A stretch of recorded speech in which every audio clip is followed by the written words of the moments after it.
모발 이식을 받기 전에 머리를 자르고 가는 게 좋을까요? 아니면 머리카락을 최대한 기르고 가는 게 좋을까요? 안녕하세요. 탈모에 관한 모든 정보를 공유하는 탈모 인사이드 닥터 클라우드입니다. 오늘은 모발 이식 하기 전에 뒷머리를 어느 정도 길러야 되는지 고민이 많으신 분들이 있어요. 과연 모발 이식 하기 전에 머리를 미리 커트하고 가야 되는지, 수술 전에 머리를 충분히 기르고 가야 되는지, 이 부분에 대해서 알려드리도록 하겠습니다.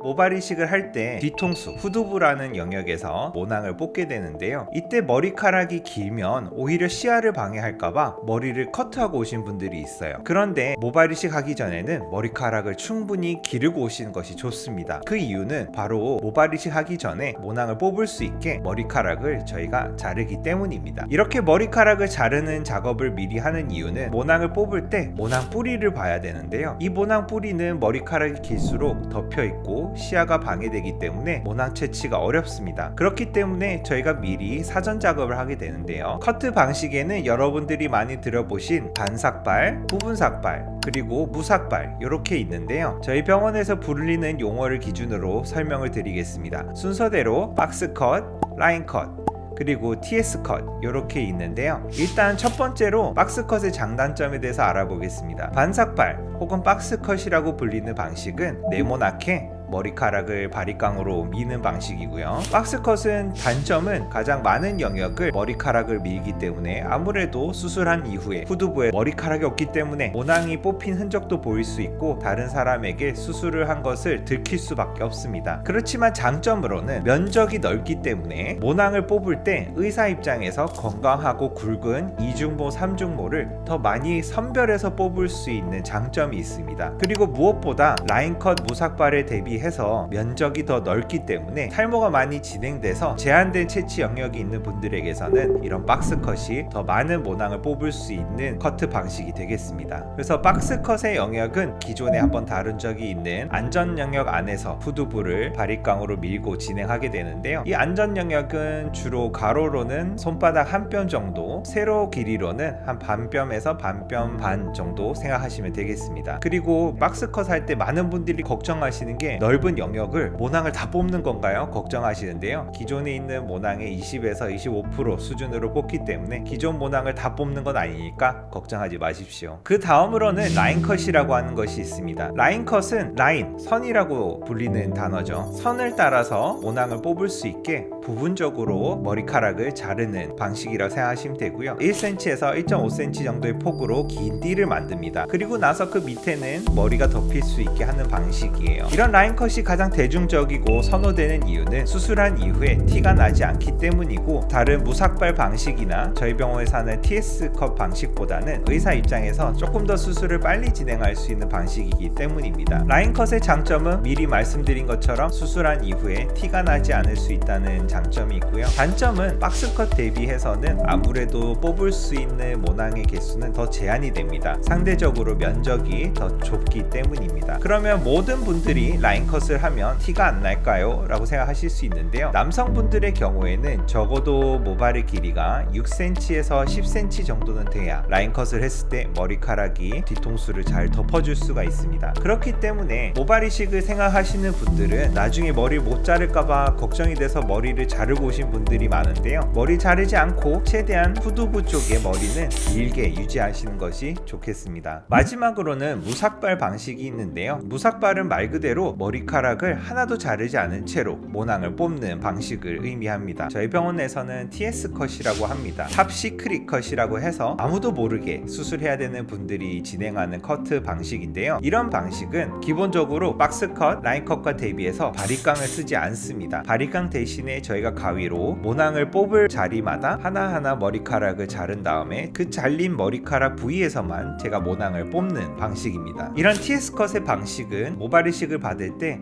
가장 티가 안 나는 방식이기 때문에 다른 분들에게 알려지는 것을 꺼려하거나 사회 활동을 하시거나 직업상 많은 사람들을 만나야 되는 분들은 TS컷을 선호하십니다. 이런 TS컷의 장점에 대비해서 단점은 모낭을 뽑기 위한 시간이 라인컷, 박스컷 대비는 조금 더 걸릴 수밖에 없습니다. 왜냐면 한 줄당 뽑을 수 있는 모발의 개수가 더 제한이 되기 때문에 TS컷 그리고 무삭발의 경우에는 아무래도 라인컷, 박스컷 대비해서는 조금 더 모낭을 뽑는 데 시간이 걸릴 수밖에 없습니다. 1000모낭 이하, 대량 이식이 아닌 경우에 더욱더 추천을 드리고 있고요. 마지막으로 커트 방식에 따라서 생착률이 달라지지 않을까 걱정하시는 분들이 있는데요. 커트 방식에 따른 생착률의 변화는 없습니다. 다만 모낭을 채취하는 시간의 차이가 있을 수 있고 무엇보다 뽑을 수 있는 양이 변동이 될 수 있어요. 아무래도 많은 영역을 확보할 수 있는 박스컷의 경우에 대량 이식에 적합하다고 보여지고요. 그리고 TS컷으로 갈수록 조금 더 소량 이식일수록 유리한 부분이 있습니다. 어떤 커트 방식을 하던 후두부 모발의 길이는 중요합니다. TS컷을 하더라도 머리카락이 0.5cm 밖에 되지 않으면 모낭을 뽑은 곳들이 사이사이 비칠 수밖에 없어요. 그렇기 때문에 TS컷을 하시던 박스컷을 하시던 뒷머리는 가급적으로 최대한 길게 하시는 것이 좋고 아무리 짧아도 한 5cm, 4cm 이상은 됐으면 좋겠습니다.